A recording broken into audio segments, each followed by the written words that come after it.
Assalamualaikum warahmatullahi wabarakatuh. Innal hamdalillah nahmaduhu wa nasta'inuhu wa nastaghfiruh wa na'udzu billahi min shururi anfusina wa min sayyiati a'malina. Man yahdihillahu fala mudilla lahu wa man yudlil fala hadiya lahu. Asyhadu an la ilaha illallah wahdahu la syarika lahu wa asyhadu anna Muhammadan abduhu wa rasuluh. Ya ayyuhalladzina amanu taqullaha haqqa tuqatih wa la tamutunna illa wa antum muslimun. Ya ayyuhan nasu taqu rabbakum alladzi khalaqakum min nafsin wahidah wa khalaqa minha zawjaha wa bassa minhuma rijalan katsiran wa nisaa'a wattaqullaha alladzi tasaaluna bihi wal arham innallaha kana 'alaikum raqibah. Ya ayyuhalladzina amanu taqullaha wa qulu qawlan sadida yuslih lakum a'malakum wa yaghfir lakum dhunubakum wa man yuti'illaha wa rasulahu faqad faza fawzan 'azima. Amma ba'd, fa inna asdaqal hadithi kitabullah wa khairal hadi hadi Muhammadin sallallahu alaihi wasallam wa syarrul umuri muhdatsatuha wa kullu muhdatsatin bid'ah wa kullu bid'atin dhalalah wa kullu dhalalatin finnar. Ikhwani fillah rahimani wa rahimakumullah. Segala puji bagi Allah Subhanahu wa taala yang mempertemukan kita kembali dalam kajian ilmiah ini, dalam kajian yang insyaallah Allah Subhanahu wa taala memberikan kepada kita ilmu yang bermanfaat dan al-amal as-saleh. Setelah 3 buku ulama salaf kita telah menyelesaikannya, kita telah mengkajinya, yaitu kitab Ushulus Sunnah oleh Imam Ahmad rahimahullah, kemudian kitab Aqidatus Salaf Ashabil Hadis, kemudian juga kitab Al-Imam As-Sabuni, dan juga kitab Al-Fiqhul Akbar oleh Imam Abu Hanifah rahimahullah ta'ala. Sekarang kita akan membahas sebuah kitab yang merupakan salah satu warisan para ulama salaf kita, yaitu Syekhul Islam Ibnu Taimiyah rahimahullah ta'ala, sebuah kitab yang berjudul Al-Furqan Baina Auliya Rahman wa Auliya Syaitan, yaitu pembeda antara wali-wali Allah dan wali-wali asyaitan. Ya, kita kaji kitab ini agar kita memahami dan kita betul-betul bisa memilah dan memilih siapa wali Allah dan siapa wali syaitan, dan dengan itu kita mengharap semoga Allah Subhanahu wa taala menjadikan kita sebagai wali-walinya, dan semoga kita dijauhkan dari wali syaitan dan dari rencana-rencana jahat atau makar-makar aulia syaitan. Sebelum kita masuk kepada pembahasan kitab Al-Furqan ini, selayaknya untuk kita mengenal lebih lanjut tentang siapa Syekhul Islam Ibnu Taimiyah rahimahullah, meskipun secara singkat atau membaca sedikit tentang biografi singkat beliau, yang dengan itu insyaallah kita akan semakin mengenal dan semakin mencintai beliau rahimahullah ta'ala. Meskipun ketenaran beliau sebetulnya sudah cukup menjadi bukti akan keulamaan beliau, akan keilmuan beliau, dan siapa jadi beliau, yaitu seorang ulama ar-rabbani dari ulama-ulama ahli-sunnah wal jamaah. Di sini saya akan bawakan dari biografi singkat yang dibawakan oleh Asy-Syaikh Salim bin Id Al-Hilali hafizahullah wa hadahu ila shiratal mustaqim. Beliau mengatakan di sini tentang biografi Syekhul Islam Taimiyah, nasabuhu wa nisbatuhu, tentang nasab keturunan Syekhul Islam Taimiyah dan juga nama lengkap beliau. Beliau dikatakan di sini huwa Syekhul Islam. Beliau adalah Syekhul Islam. Ini adalah gelar yang diberikan oleh ulama kepada beliau, Syekhul Islam Ibnu Taimiyah rahimahullahu ta'ala. Dan tidaklah dikatakan Syekhul Islam kalau dimutlakan kecuali kembali kepada beliau, Syekhul Islam Ahmad bin Abdul Halim Ibnu Taimiyah rahimahullahu ta'ala. Meskipun sebagian ulama yang lainnya digelari dengan gelar Syekhul Islam Taimiyah atau Syekhul Islam pada zaman Imam Syafi'i, pada zaman para ulama sebelum beliau juga dipakai gelar Syekhul Islam. Namun dikarenakan jasa-jasa Syekhul Islam, dikarenakan ketinggian derajat beliau, maka kata-kata Syekhul Islam kalau dimutlakan maka lebih mengarah kepada Syekhul Islam Ibnu Taimiyah rahimahullah ta'ala. Sebagaimana gelar Al-Hafidh. Al-Hafidh termasuk salah satu gelar yang diberikan oleh para ulama, ya, dari gelar-gelar ulama ahli hadis. Dan kata-kata Al-Hafidh ini jika dimutlakan kembali kepada Al-Hafidh Ibnu Hajar Al-Asqalani yang memiliki buku tentang syarah Sahih Al-Bukhari. Demikian pula dengan Syekhul Islam. Ini semuanya dikarenakan jasa-jasa mereka yang sangat amat banyak, dan dikarenakan mereka betul-betul berada di atas sunnah Rasul sallallahu alaihi wasallam, betul-betul memperjuangkan Islam yang murni, Islam yang berdasarkan Al-Quran maupun sunnah Rasul sallallahu alaihi wasallam sesuai dengan pemahaman para salafus saleh. Disebutkan oleh para ulama, kenapa digelari dengan Syekhul Islam? Arti Syekhul Islam sendiri artinya Syekhun fil Islam. Itu kalau bisa diterjemahkan, itu tokohnya kaum muslimin, tokoh di dalam Islam, tentunya tokoh di dalam kebenaran, tokoh dalam memperjuangkan Al-Quran dan Sunnah sesuai dengan metode para ulama salaf. Dikatakan Syekhul Islam artinya Syekhun fil Islam, waqad syabah, atau dikatakan juga Syekhul Islam, Syekh itu artinya orang tua yang sudah beruban, yang sudah banyak makan garam, banyak betul-betul mengarungi kehidupan keagamaan ini dengan betul-betul berlandaskan kepada al-haq, kebenaran. Dan disebutkan oleh para ulama, di antaranya sabda Rasul SAW, yang mana Rasul SAW bersabda, man syaba syaibatan fil Islam kanat lahu nurun yaumal qiyamah, rawahu Tirmidzi. Barang siapa yang dia beruban di dalam jalan Islam, maka baginya cahaya pada hari kiamat kelak. Disebutkan oleh para ulama dalam syarah hadis tersebut bahwasanya mereka-mereka yang beruban dikarenakan betul-betul memperjuangkan agama Allah, betul-betul mereka takut akan azab Allah Subhanahu wa taala, dikarenakan betul-betul ubannya itu tumbuh dikarenakan dia beribadah kepada Allah, maka janjinya Nabi SAW mengatakan kanat lahu nurun yaumal qiyamah, maka baginya cahaya pada hari kiamat kelak. Hadis riwayat Tirmidzi dan disahihkan oleh Syekh Muhammad Nasruddin Al-Albani rahimahullah taala. Ini arti daripada Syekhul Islam, yaitu tokoh manusia yang telah beruban dikarenakan memperjuangkan Islam, yang telah banyak makan garam dikarenakan belajarnya dia, dikarenakan dakwahnya dia dan ibadahnya kepada Allah Subhanahu wa taala. Wa Syekhul Islam hafizul anam al-mujtahid fil ahkam. Beliau adalah seorang ulama mujtahid, dan sebagaimana dikatakan oleh Imam Az-Zahabi murid beliau dan juga para ulama yang lainnya, beliaulah seorang mujtahid al-mutlaq yang berhak untuk betul-betul beristihad, mengambil kesimpulan dari Al-Quran dan Sunnah Rasulullah SAW tentang hukum-hukum di dalam agama Allah, di dalam kehidupan sehari-hari manusia. Dan tidak semudah yang dibayangkan menjadi seorang mujtahid.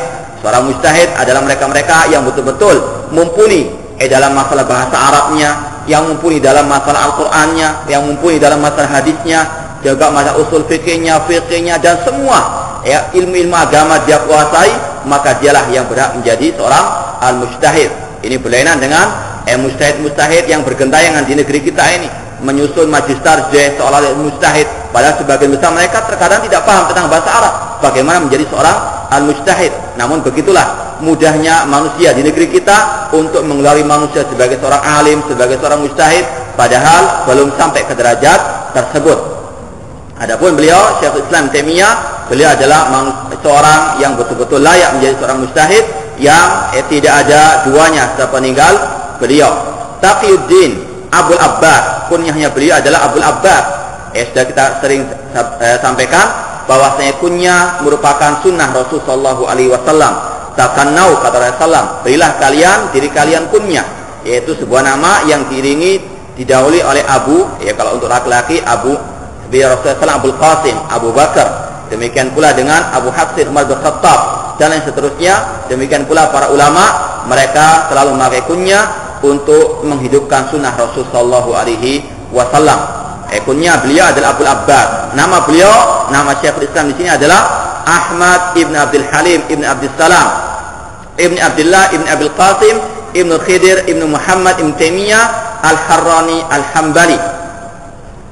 Sering disingkat dengan Syekhul Islam Ibnu Taimiyah. Disebutkan kata-kata Taimiyah di sini sebagian ulama mengatakan nisbat kepada salah satu nenek daripada kakek-kakek beliau yang bernama tadi disebutkan Muhammad, di antara kakek beliau yang kelima bernama Muhammad, dan ibunda Muhammad ini namanya Taimiyah. Maka dinisbatkan beliau kepada nenek daripada kakek beliau atau ibu daripada kakek beliau yang bernama Muhammad. Dikarenakan Taimiyah di sini seorang ibu, seorang perempuan yang dikenal pada zaman itu sebagai wa'idhah, sebagai pemberi ceramah, sebagai pemberi nasihat, pemberi wejangan. maka dinisbatkan keluarga beliau kepada Taimiyah, nisbat kepada ibunda daripada kakek beliau yang kelima yang bernama Muhammad. Kemudian Al-Harrani, beliau dilahirkan di Harran, ya, ada sebagian mengatakan Al-Harran di daerah Syria sana, di negeri Syam. Kemudian Al-Hambali nisbah kepada mazhab Imam Ahmad bin Hanbal rahimahullah, khususnya di dalam masalah usul atau dalam masalah al-fiqh. Ya, namun bukan berarti beliau ta'assub fanatik kepada mazhab Imam Ahmad bin Hanbal, namun condongnya beliau kepada pendapat-pendapat Imam Ahmad di dalam masalah ilmu al-fiqh. Kemudian wiladatuhu, kelahiran beliau. Wulida rahimahullah ta'ala Asyir Rabiul Awal sana 61 wa 600 min hijrati Rasul SAW. Beliau dilahirkan pada tanggal 10 Rabiul Awal tahun 661 Hijriah. Tahun 660 Hijriah, pada abad 7 Hijriah beliau dilahirkan di Harran, yaitu di tempat yang dikenal dengan sekarang negeri Suriah, di dekat Damaskus sana. Nas'atuhu wa talabul ilmi. Kemudian bagaimana perjalanan beliau belajar ilmu agama ini. Qadima waliduhu bi usrati inda istilai Tatar alal bilad ila Dimashq sana 67 wa 600. Beliau bersama keluarganya, bersama ayah beliau ketika terjadi penjajahan yang dilakukan oleh tentara Tatar pada waktu itu, yang beliau dan keluarganya bersama ayahnya hijrah ke Damaskus, ya, di Syria sana atau Suriah tahun 667. Beliau pada waktu itu masih berusia sab'in wasiti mi'atin, baru setahun dari kelahiran beliau, karena beliau lahir pada tahun 661. Kemudian qara Al-Quran, pada waktu kecilnya beliau sudah rajin belajar Al-Quran, sudah menghafalkan Al-Quran. Dan ini metode para ulama salaf dahulu. Mereka sebelum naik kepada derajat belajar ilmu yang luas, mereka mendasari dengan Al-Quran terlebih dahulu. Dan ini merupakan di antara rahasia mereka betul-betul menjadi para ulama, yaitu betul-betul bertingkat dalam belajar ilmu, tadarruj, tidak atau bertahap dalam belajar ilmu agama. Dari Al-Quran dihafalkan dahulu, kemudian belajar ilmu yang lainnya. Oleh karena itulah di antara kita tidak ada mungkin menjadi seperti mereka, karena ketidakadanya metode dalam belajar seperti ini, menghafal Al-Quran dahulu, kemudian betul-betul mempelajari hadis Rasul SAW, baru mempelajari ilmu-ilmu yang lainnya.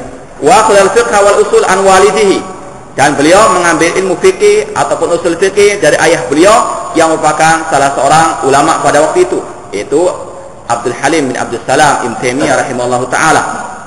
Wa sami'a min khalqin katsirin, dan beliau banyak sekali belajar dari para ulama-ulama pada waktu itu.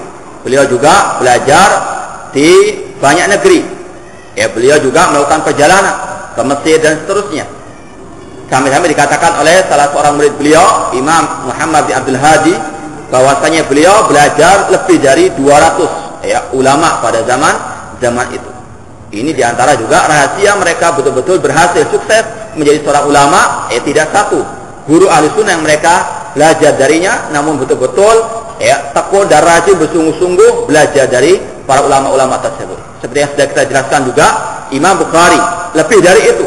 Dikatakan bahwasanya Imam Bukhari seperti yang diucapkan oleh beliau sendiri, laqitu aktsar min alfi rajulin bil amsar minal ulama, aku telah menemui lebih dari 1000 ulama di semua penjuru negeri. Kalau kita masih 1-2, itu pun masih wallahu ta'ala alam, bisa menyerap ilmunya atau tidak. Ini di antara rahasia keberhasilan mereka. Kemudian wa qara al-arabiyyah ala Ibn Abil Qawi, beliau belajar bahasa Arab, meskipun beliau sudah punya landasan bahasa Arab, beliau mempelajari lagi bahasa Arab. Karena kunci miftahu al-ilmi, kuncinya ilmu, yaitu ilmu agama ini bahasa Arab. Tanpa bahasa Arab tidak akan mungkin seorang bisa betul-betul sempurna belajar ilmu agamanya. Seperti yang dikatakan juga oleh beliau, bahwasanya belajar ilmu agama merupakan suatu kewajiban, dan tidak akan sempurna kewajiban ini kecuali dengan bahasa Arab. Makanya beliau mengatakan berpendapat tentang wajibnya belajar bahasa Arab.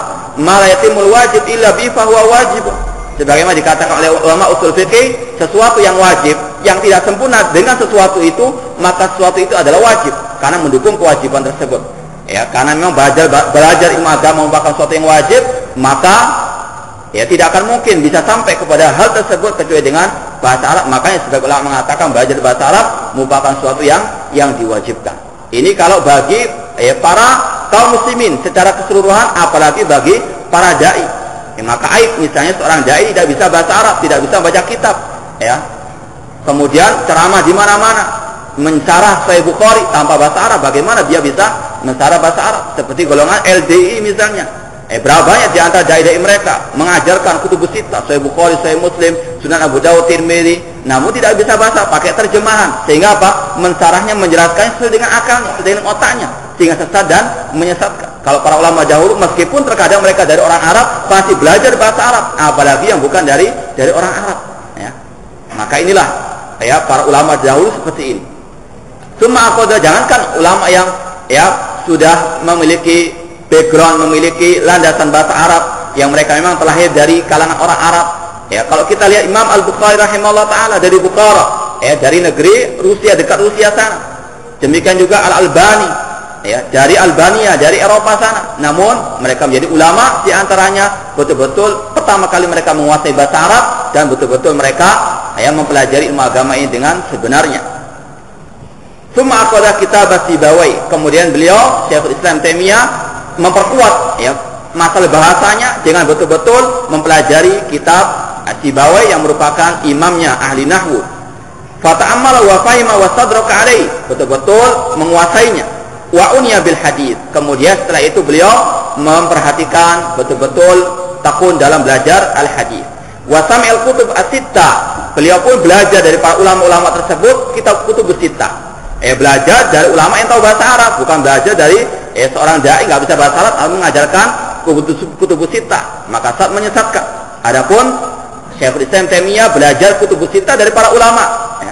Wal musnad, demikian pula mendengarkan pengajian tentang musnad Imam Ahmad pada waktu itu yang diajarkan oleh para ulama marrat. Bukan sekali beliau belajar kutubus sittah, bukan sekali beliau belajar musnad. Ini rahasia para ulama terdahulu, tidak pernah bosan-bosan untuk belajar, diulang-ulangi, meskipun sudah khatam diulang lagi dan seterusnya.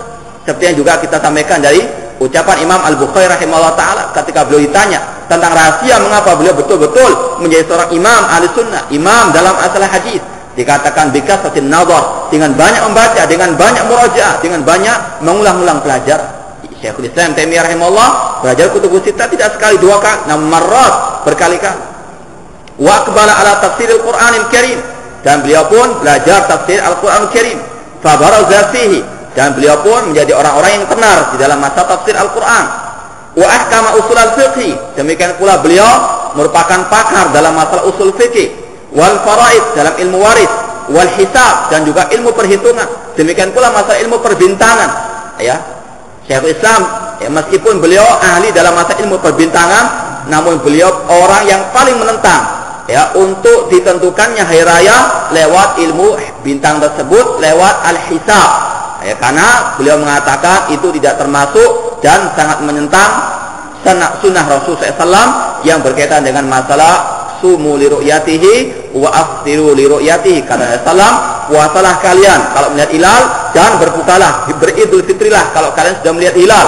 Beliau menguasai ilmu-ilmu ini untuk membantah orang-orang yang menentang Al-Quran dengan ilmu yang mereka miliki tersebut. Dan beliau betul-betul pakar dalam ilmu aljabar, perhitungan atau matematika, wal muqabalah, dan juga demikian masalah ilmu al-jidal, ilmu masalah debat.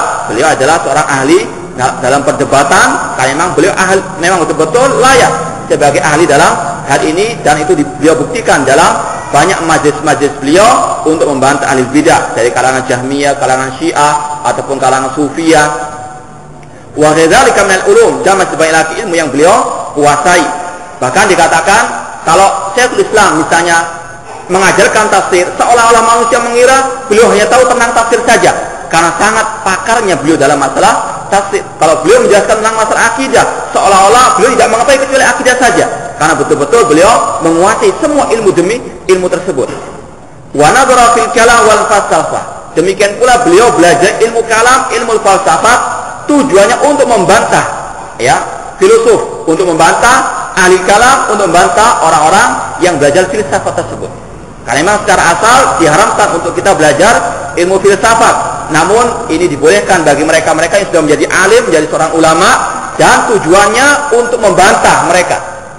Karena memang ilmu filsafat inilah yang menghancurkan kaum muslimin, yang menghancurkan akidah kaum muslimin. Syekhul Islam belajar ilmu filsafat tujuannya untuk membantah orang-orang filsafat tersebut. Sudah kita pernah sampaikan ucapan Imam Syafi'i rahimahullah ta'ala, beliau mengatakan hukmi fi alil kalam an yudrabu bin ni'at, ya, hukuman yang aku berikan kepada orang yang belajar ilmu kalam, yang menyebarkan ilmu kalam, untuk mereka dipukul dengan rompa. Ya, sepakat ulama Ahlussunnah mengatakan haram belajar ilmu filsafat, kecuali kalau untuk membantah dan betul-betul yang belajar itu ahlinya. Seperti Syekhul Islam Ibnu Taimiyah, dan beliau praktekkan bahwasanya ilmu filsafat tersebut digunakan untuk membantah orang-orangnya. Wa baraza fi dzalik al ahli, bahkan dikatakan beliau lebih canggih, lebih ahli daripada orang-orang yang sudah jadi filosof. Wa radda ala ru'asai wa akabirihim, beliau membantah para pembesar-pembesar dari kelompok-kelompok filsafat tersebut. Di antaranya beliau membantah Ibnu Sina yang dikenal sebagai cendekiawan muslim, padahal dikafirkan oleh para ulama al-sunnah seperti beliau dan juga murid beliau, dikarenakan telah terpengaruh dengan ilmu kalam, ilmu filsafat. Dan Ibnu Sina pernah mengatakan tentang qidamil alam, bahwasanya alam semesta tercipta dengan sendirinya tanpa adanya al-khaliq. Dan ini adalah akhir daripada ya ilmu kalam tersebut, yaitu menjadi seorang yang ateis, menjadi orang-orang yang mengingkari adanya Allah Subhanahu wa taala. Wa ta'ala lil fatwa wa tadris walau duna 20 sana, dan beliau sudah memberikan fatwa kepada manusia di hadapan guru-guru beliau, padahal waktu itu beliau masih usianya belum sampai 20 tahun. Ya, meskipun baru kemarin sore masih muda belia, namun beliau telah menguasai ilmu, dan beliau pun telah mendapatkan rekomendasi dari guru-guru beliau, dari para ulama pada waktu itu. Dan beliau memang layak meskipun masih berusia muda. Wa tadalla'a fi ilmi hadis wa hafizahu, dan beliau betul-betul pakar, spesialis dalam masalah ilmu hadis, banyak menghafalkan ratusan hadis, bahkan ribuan hadis. Hatta qalu, sampai-sampai para ulama pada waktu itu dan pada zaman sepeninggal beliau mengatakan, inna kulla hadisin la ya'rifu Ibnu Taimiyah fa huwa laysa bihadis. Bahkan kata para ulama, setiap hadis yang tidak dikenal oleh Syekhul Islam Taimiyah, maka itu bukan hadis. Dikarenakan beliau telah menghafal banyak, atau ribuan atau ratusan, mungkin ribu al-hadis, sehingga tidak ada hadis yang terluput dari beliau. Ini menunjukkan akan rekomendasi para ulama tentang ilmu beliau, terutama dalam bidang al-hadis. Wa amadahu Allah Ta'ala bi kasratil kutub wa sur'atil hifz wa quwwatil idrak wal fahmi wa bu'in nisyan. Dan Allah Subhanahu wa taala menganugerahi beliau dengan banyaknya kitab-kitab yang beliau karang, dan juga Allah memberikan beliau cepatnya untuk menghafal dan kekuatan untuk menyimpan hafalan tersebut, dan juga untuk memahami dengan cepat apa yang beliau hafalkan. Memang ini adalah anugerah karunia dari Allah, yu'til hikmata man yasha. Itulah hikmah ilmu yang Allah berikan kepada siapa yang Dia kehendaki, dan memang inilah yang telah dijanjikan oleh Rasul sallallahu alaihi wasallam untuk Allah membangkitkan setiap satu abad seorang mujaddid, seorang reformis, untuk memperbaharui agama ini, artinya untuk menghidupkan kembali agama Allah yang telah banyak dilupakan oleh manusia, menghidupkan kembali sunnah Rasul sallallahu alaihi wasallam yang telah banyak dimatikan oleh ahli bidah. Nabi sallallahu alaihi wasallam dalam hadis riwayat Abu Dawud, beliau bersabda, innallaha yab'atsu ala ra'si kulli mi'ati sana man yujaddidu laha dinaha. Innallaha yab'atsu li hadhihi ummah ala ra'si kulli mi'ati sana man yujaddidu laha dinaha.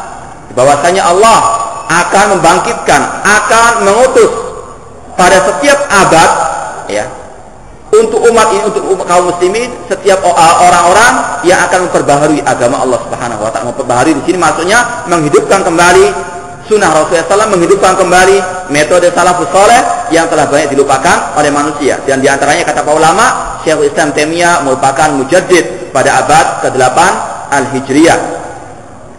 Hatta qala ghair wahidin, tentang masalah kuatnya hafalan dan kuatnya pemahaman beliau, sampai-sampai dikatakan oleh para ulama, inna lam yakun yahfaz syai'an fayansa. Hampir-hampir beliau tidak pernah melupakan apa yang beliau telah menghafalkannya. Ini juga diantaranya dengan banyak berusaha menghafalkannya, dengan banyak murojaah, dan juga diiringi dengan takwa, dengan ibadah kepada Allah Subhanahu wa ta'ala. Tanpa takwa tidak akan mungkin seorang muslim, seorang talibul ilmi, penuntut ilmu agama bisa betul-betul menghafalkan, bisa betul-betul memahami Al-Quran maupun sunnah atau ilmu agama ini. Ya ayyuhalladzina amanu in tattaqullaha yaj'al lakum furqana. Wahai orang yang beriman, jika kalian bertakwa kepada Allah, Allah akan berikan kepada kalian furqan, ilmu. Sebagaimana juga kata Imam Syafi'i kepada Waqi', guru beliau, syakautu ila waqi'in su'a hifdhi fa arsyadani ila tarkil ma'asi wa alam annal ilma nurun wa nurullahi la yuhdali 'asi. Aku pernah mengeluhkan tentang kejelekan hafalanku kepada Imam Waqi', guru beliau.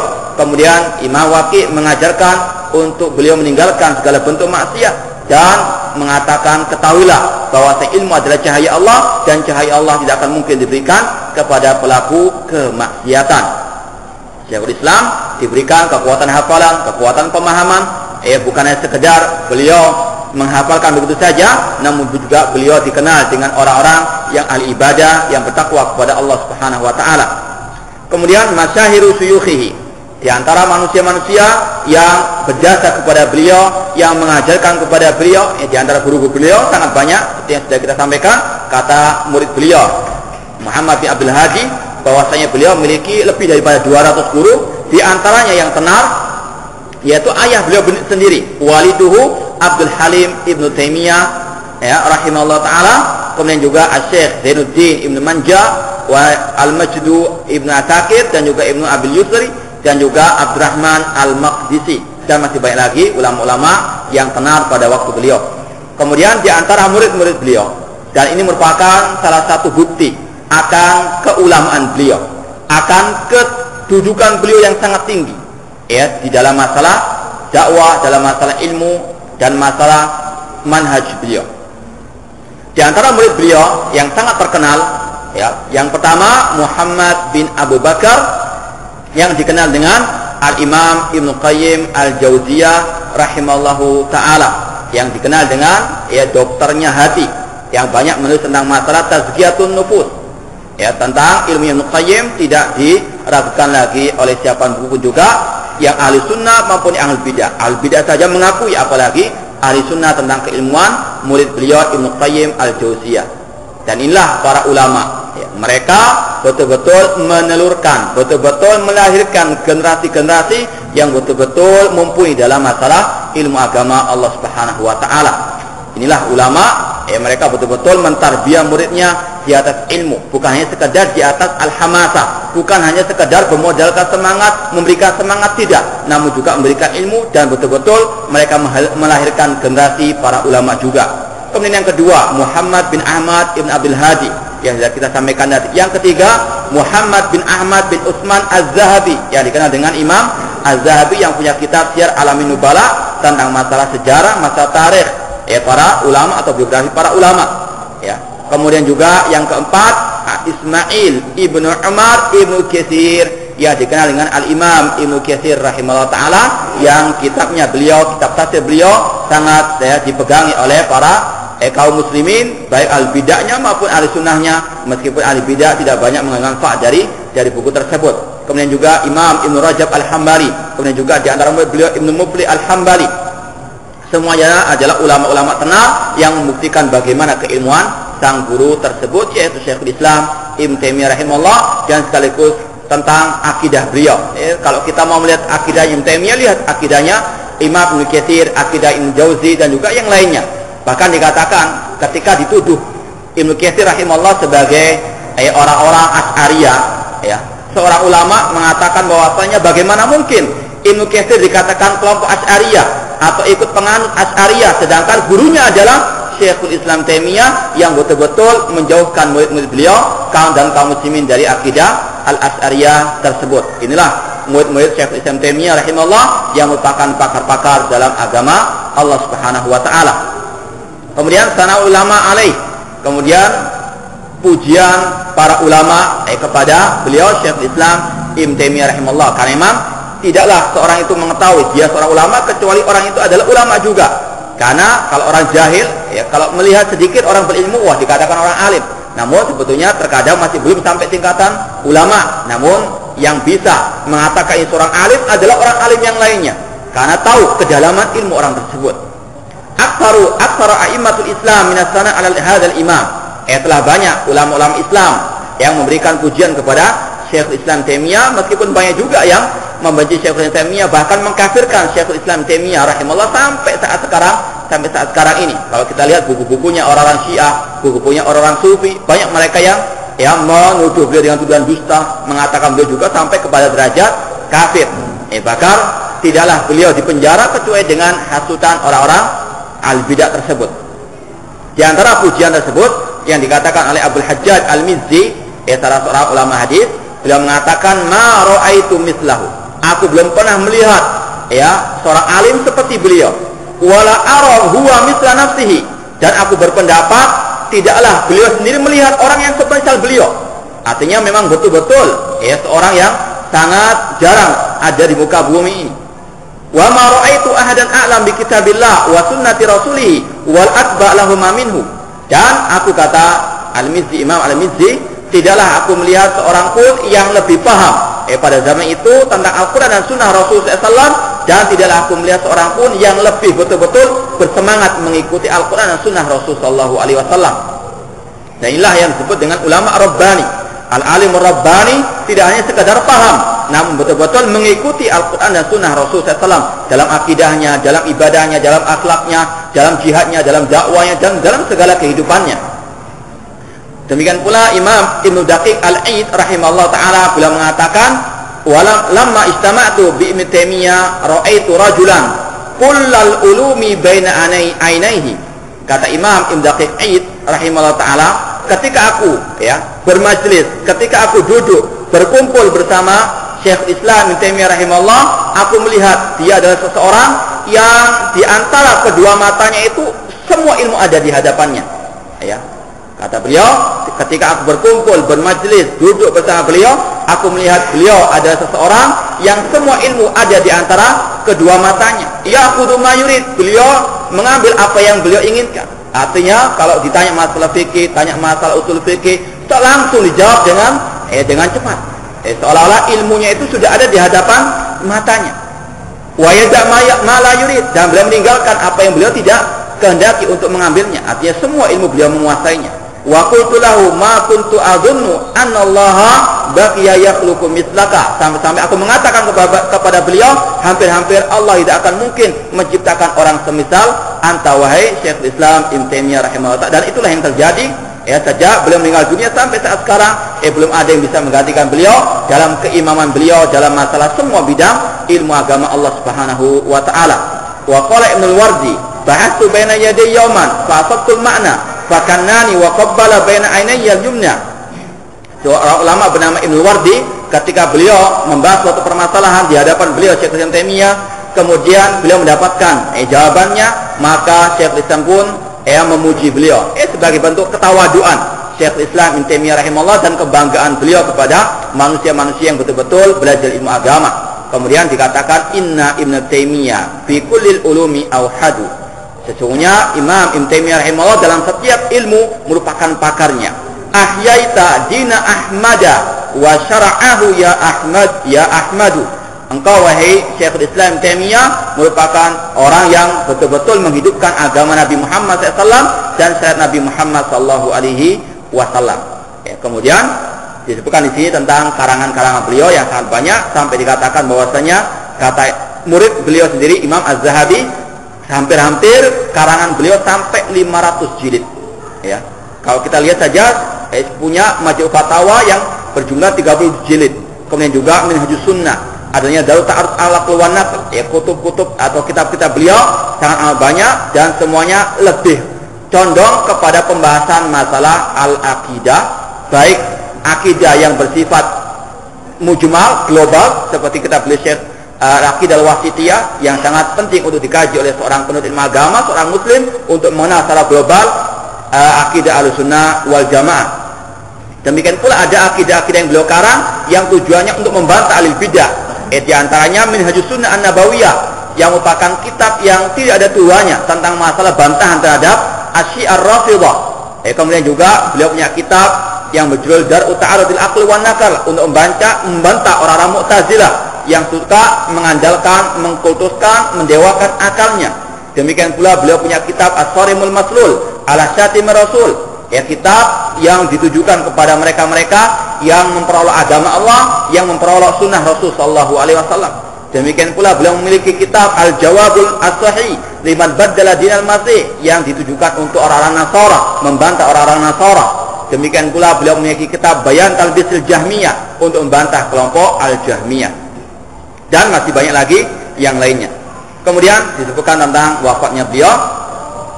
Tufiya rahimallah bukrata yaumil Itsnin, beliau meninggal dunia pada hari Senin atau pagi hari Senin al-Ishrina min Dzulqa'dah al-Haram, pada tanggal 20 Dzulqa'dah tahun 728 Hijriah. Kurang lebih usia beliau 67 tahun, kurang lebih 63 tahun.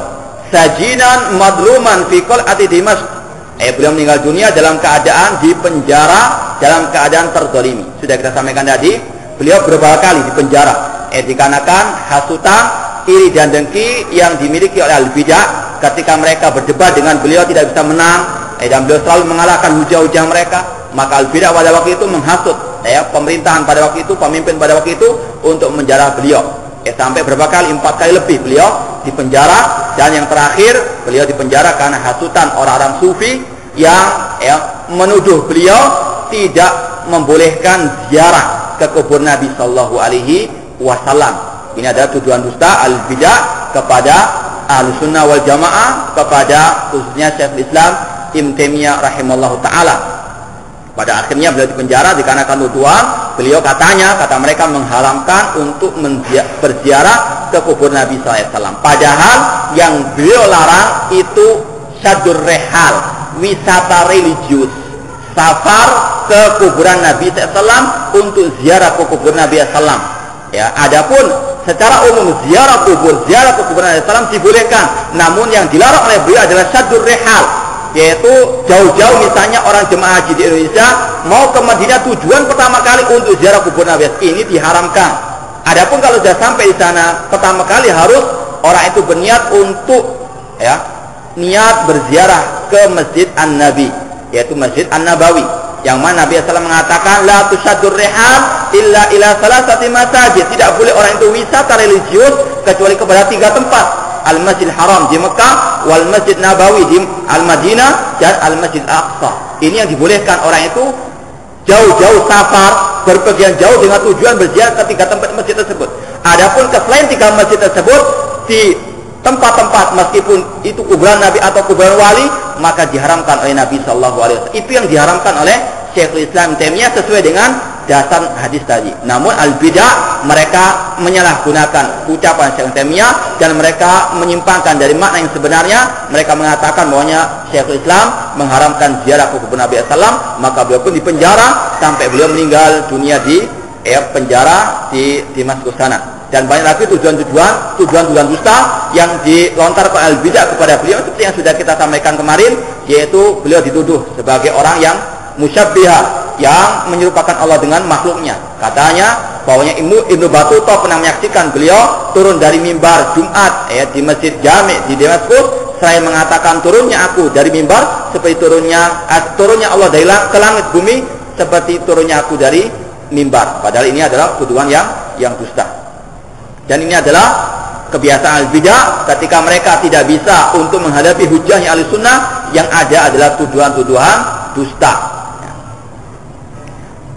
Sajidan madluma fi qal'ati Dimashq, beliau meninggal dunia dalam keadaan di penjara dan didolimi oleh orang-orang al-bidah pada waktu itu. Hamlan liliwa'il haqqi adan ala rayatil manhajis salafi bin nawajid, beliau meninggal dunia dalam keadaan mengibarkan bendera kebenaran, dan betul-betul beliau berpegang teguh dengan rayatil manhaj salafi, betul-betul berpegang teguh dengan manhaj as-salaf atau manhaj as-salafi. Ini beda dengan orang-orang yang mati di penjara karena terorisme, karena mereka memegang teguh ajaran Khawarij. Maka tidak bisa dikiaskan antara Syekhul Islam dengan para teroris tersebut. Tidak semua yang dipenjara itu seperti Syekhul Islam Taimiyah, meskipun memiliki semangat untuk berjuang di atas agama Allah Subhanahu wa taala, karena tidak semuanya mereka berpegang teguh dengan al-haq. Cuma hanya sekedar mereka modal semangat atau mereka sekedar mengikuti hawa nafsu mereka. Adapun Syekhul Islam Taimiyah dipenjara dikarenakan beliau betul-betul memegang kebenaran, betul-betul beliau seorang alim, berjihad dengan lisan dan dengan ucapan, dengan ilmu dan juga dengan silah, dengan pedang beliau. Mujahidan fi dzatillah, beliau adalah seorang mujahid di jalan Allah Subhanahu wa taala. Beliau adalah seorang mujahid di jalan Allah Subhanahu wa taala. Seperti yang kita katakan tadi, beliau berjuang dengan ilmu dan juga dengan pedang beliau. Beliau berjihad dengan ilmu untuk membantah al-bidah, untuk membantah orang-orang kafir, dan juga beliau membasmi orang-orang kafir dengan pedang beliau. Beliau pun berjihad diantaranya melawan kaum Tatar atau orang kafir dari kaum Tatar. Namun beliau tidak seperti teroris yang ada sekarang. Beliau ketika mau berjihad, beliau menganjurkan dahulu, beliau menasihati dahulu pemimpin untuk berjihad, dan beliau mengajak para pemimpin pada waktu itu berjihad. Bukan malah mereka memusuhi pemimpin tersebut, meskipun pemimpin pada waktu itu adalah manusia-manusia yang zalim. Seperti yang sudah kita katakan tadi, beliau dipenjara karena kan hasutan al-bidah. Namun beliau meskipun demikian masih menghormati pemimpin kaum muslimin pada waktu itu, dan tidak langsung berjihad begitu saja, mengobarkan perang api jihad dengan senjata beliau pergi meneriakkan jihad. Namun beliau terlebih dahulu menasihati pemimpin, betul-betul meminta kepada pemimpin untuk berjihad di jalan Allah Subhanahu wa taala, bukan malah mengkafirkan pemimpin pada waktu itu. Sabiran muhtasiban, beliau meninggal dunia dalam keadaan bersabar, mengharap pahala dari Allah. Lam yajbun, beliau tidak pernah merasa gentar, beliau tidak pernah menjadi seorang pengecut sama sekali. Beliau menghadapi semua manusia yang ada pada waktu itu, yang kafir ataupun yang alil bid'ahnya. Walam yahla'u, dan beliau pun tidak pernah berkeluh kesah. Beliau betul-betul menghadapi semuanya di jalan Allah dengan ikhlas dan dengan penuh kesabaran. Walam yaj'uf, dan tidak pernah lemah beliau menghadapi manusia pada waktu itu. Bahkan rahimallahu taala ila hini wafati mustaghlan billah an jam'i ma siwa. Bahkan pada waktu akhir-akhir hayat beliau pun masih betul-betul beribadah kepada Allah, meninggal dunia dalam keadaan husnul khatimah. Wa dufina Syekhul Islam di Dimashq. Beliau diwakamkan di kuburan yang bernama As-Sufiyah, karena banyak waktu itu orang-orang Sufiyah pada waktu itu di Dimashq sana. Rahimallahu wa askanahu al-firdaus al-a'la. Semoga Allah memasukkan beliau ke dalam surga firdausnya. Wa jama'ana wa iyyahu fi illiyin ma'an nabiyyin, dan semoga Allah mengumpulkan kita bersama beliau di illiyin, surga yang tinggi sana bersama nabiyyin wasiddiqin wasyuhada wassalihin wa hasuna ulaika rafiqa. Ini biografi singkat tentang Syekhul Islam Ibnu Taimiyah rahimahullah. Meskipun sangat panjang kalau kita baca semua tentang masalah biografi beliau, tentang masalah perjuangan beliau dan masalah dakwah beliau. Kita sedikit masuk kepada pembahasan muqaddimah Syekhul Islam Ibnu Taimiyah rahimallahu taala. Di sini dikatakan oleh beliau setelah basmalah, ini merupakan kebiasaan para ulama ketika menulis kitab-kitab mereka, yaitu memulai dengan basmalah sebagai bentuk mengikuti Al-Qur'an Karim, mengikuti jejak Rasul SAW ketika menulis surat kepada para penguasa yang kafir pada waktu itu dengan menulis al-basmalah. Kemudian beliau memulai dengan ucapan alhamdulillahi nasta'inuhu wa nastahdi wa nastaghfiruhu wa na'udzu billahi min syururi anfusina wa min sayyiati a'malina, man yahdihillahu fala mudhillalah wa man yudlil fala hadiyalah, wa nashhadu an la ilaha illallah wahdahu la syarikalah wa nashhadu anna Muhammadan abduhu wa rasuluh. Ini yang dikenal dengan istilah khutbatul hajah. Dan inilah yang sering kita sampaikan setiap kali kita memulai pengajian, memulai khutbah Jumat, memulai khutbah Idul Adha, Idul Fitri, atau pengajian rutin atau yang lainnya. Dan ini juga merupakan sunnah Rasul Sallallahu Alaihi Wasallam. Oleh karena itulah kita mengikuti dan terus akan mengikuti jejak Rasul SAW sesuai dengan kemampuan kita.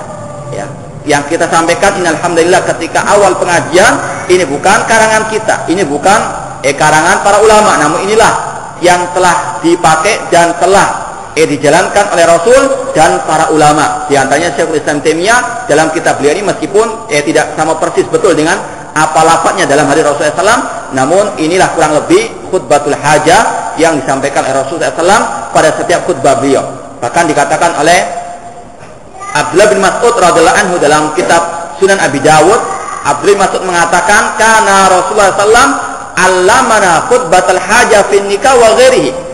Dahulu Rasul mengajarkan kepada kita khutbatul hajah, yaitu tadi alhamdulillah pada waktu khutbatul nikah dan selain nikah. Artinya dalam setiap acara beliau, setiap pengajian beliau, setiap ceramah beliau, kebanyakan beliau memakai khutbatul hajah. Makanya kita sering menghidupkan hal ini agar kita betul-betul menjadi pengikut Rasul sallallahu alaihi wasallam. Meskipun ini hukumnya bukan sesuatu yang wajib, namun inilah salah satu bentuk kita menghidupkan sunnah Rasul sallallahu alaihi wasallam, yaitu di dalam kita memberikan ceramah ataupun khutbah. Dikarenakan juga sebetulnya kalau kita mau merenungkan makna daripada khutbatul hajah ini sangat berharga dan penuh dengan pelajaran yang sangat penting. Di dalamnya ada miftahus sa'adah, kuncinya kebahagiaan. Di dalamnya juga ada miftahu al-jannah, kuncinya surga Allah Subhanahu wa taala. Insyaallah kita akan pelajari sedikit demi sedikit tentang makna khutbatul hajah tersebut. Dan di antara yang menunjukkan tentang kedudukan khutbatul hajah, yaitu sebuah kisah yang dibawakan oleh Imam Muslim rahimahullah ta'ala. Sebuah kisah yaitu tentang salah seorang, dahulunya dia adalah seorang kalau bisa dikatakan pakar ruqyah, namun ruqyah ala jahiliyah. Seorang yang bernama Zimad bin Sa'labah al-Azdi dari Yaman sana, dari Bani Azdi Sanu'ah. Beliau waktu itu datang ke kota Mekah dan mendengar kaum musyrikin mengatakan Nabi Muhammad itu majnun, orang yang gila. Zimad bin Sa'labah karena dia spesialis pakar ruqyah namun ala jahiliyah, dia memiliki pikiran bagaimana kalau aku meruqyah Nabi Muhammad SAW yang dikatakan dia sebagai seorang yang gila karena dia pakarnya. Dan dia mengatakan mungkin dengan pengobatanku ini, dengan ruqyahku ini Allah akan menyembuhkan Muhammad yang dikatakan gila itu. Maka dia pun ingin mendatangi Nabi Muhammad sallallahu alaihi wasallam. Setelah beliau bertemu, Zimad bin Sa'labah mengatakan, "Ya Muhammad, aku ini adalah pakar dalam masalah ruqyah. Apakah engkau ingin aku untuk meruqyahmu?" Maka Nabi menjawab dan memulai jawabannya dengan innal hamdalillah nahmaduhu wa nasta'inuhu wa nastaghfiruh sampai yang terakhir tadi. Kemudian setelah mendengar itu, Zimad bin Sa'labah mengatakan, "Ulangi ucapanmu tadi wahai Muhammad." Diulangi Rasul. Dikatakan lagi, "Ulangi wahai Muhammad." Sampai 3 kali. Kemudian Zimad mengatakan, "Wahai Muhammad, aku telah mendengar semua ucapan para dukun, aku telah mendengar semua ucapan paranormal, ucapannya tukang sihir, para penyair, namun aku belum pernah mendengar ucapan ini. Maka baiatlah aku untuk masuk ke dalam agama Allah, kepada agama Islam." Maksudnya Zimad bin Sa'labah seorang sahabat Rasulullah dikarenakan khutbah itu apa? Khutbatul hajah. Ini menunjukkan akan pentingnya khutbatul hajah kalau betul-betul kita mau merenungkan, mau memahaminya. Kemudian beliau pun masuk Islam dan beliau pun membaiat kaumnya di atas Islam kepada Rasul sallallahu alaihi wasallam. Ini sekali lagi menunjukkan bagaimana kedudukan khutbatul hajah di mata Islam, di mata Rasul sallallahu alaihi wasallam, dan betul-betul memiliki makna dan mengandung pelajaran yang berharga kalau kita mau merenungkannya. Yang pertama disebutkan di sini di antara isi khutbatul hajah, alhamdulillah, puji syukur kepada Allah Subhanahu wa taala. Dan inilah hidupnya seorang muslim, hidupnya seorang mukmin sejati, selalu memuji kepada Allah Subhanahu wa taala. Karena dia tahu dan dia mengerti dan dia yakin hidupnya atas nikmat dari Allah Subhanahu wa taala. Dan setiap detiknya, setiap hembusan nafasnya, dia selalu bersyukur kepada Allah Subhanahu wa taala karena tahu semua itu dari Allah Subhanahu wa taala. Dia tahu nikmat Allah sangat amat luas, sangat amat banyak, tidak hanya disempitkan oleh harta, tidak disempitkan hanya kedudukan. Semua yang ada di dalam dirinya adalah nikmat dari Allah. Wa fi anfusikum afala tubsirun. Dan di dalam diri kalian, apakah mereka tidak mau memikirkannya? Apa kalian tidak mau merenungkannya? Semua adalah nikmat dari Allah. Dan Allah telah memerintahkan, fadhkuruni azkurkum washkuruli wala takfurun. Berzikirlah kepadaku, ingatlah kepadaku, aku akan mengingat kalian, dan bersyukurlah kepadaku, aku akan wala takfurun, dan janganlah kalian mengkufuri nikmatku. Dan di antara bentuk syukur seorang muslim yaitu syukur dengan lisan, memuji Allah Subhanahu wa taala. Wa amma bi ni'mati rabbika fahaddits. Adapun dengan nikmat Rabbmu maka ceritakanlah, maka pujilah Allah Subhanahu wa taala. Syukur terangkai dari 3 hal. Syukur dengan hati kita, dengan meyakini semuanya datangnya dari Allah Subhanahu wa taala. Kemudian yang kedua, dengan kita mengucapkan alhamdulillah, dan juga dengan kita menggunakan nikmat Allah tersebut di atas ibadah kepada Allah Subhanahu wa taala. Kalau kita perhatikan, Nabi SAW mengajarkan kepada kita doa untuk bersyukur kepada Allah. Ketika kita selesai makan, kita diajarkan untuk bersyukur kepada Allah, karena makanan yang kita makan itu dari Allah Subhanahu wa taala, bukan dari hasil jeripayah kita. Itu hanya sekedar usaha yang kalau tanpa petunjuk, tanpa pertolongan dari Allah, tidak akan mungkin kita bisa mendapatkan rezeki tersebut. Kita diajarkan doa setelah selesai makan, alhamdulillahilladzi at'amani hadza wa razaqanihi min ghairi haulin minni wa la quwwata. Alhamdulillah. Kita memakai pakaian, setiap hari kita berapa kali memakai pakaian? Dianjurkan, disunahkan membaca doa yang intinya bersyukur kepada Allah. Alhamdulillahilladzi kasani hadza thawba wa razaqanihi min ghairi haulin minni wa la quwwata. Bahkan kalau kita melihat saudara kita tertimpa musibah, kita pun disuruh untuk bersyukur kepada Allah atas nikmat Allah berikan kepada kita yang tidak diberikan kepada saudara kita. Nabi mengajarkan doa kalau kita melihat saudara kita tertimpa musibah, alhamdulillahilladzi afani mimma ibtalakallahu bihi wa faddalani ala katsirin mimman khalaqa tafdila. Banyak sekali doa-doa yang intinya kita diperintahkan, dianjurkan untuk bersyukur kepada Allah Subhanahu wa taala. Hidupnya seorang mukmin, muslim, betul-betul bersyukur, betul-betul memuji Allah Subhanahu wa taala. Dan inilah kunci kebahagiaan seorang muslim, yaitu betul-betul bersyukur atas nikmat yang Allah berikan kepadanya. Ya, mungkin yang bisa kita sampaikan, insyaallah kita lanjutkan pada pertemuan yang akan datang. Wallahu taala wa akhiru da'wana alhamdulillahirabbil alamin. Wassalamualaikum warahmatullahi wabarakatuh.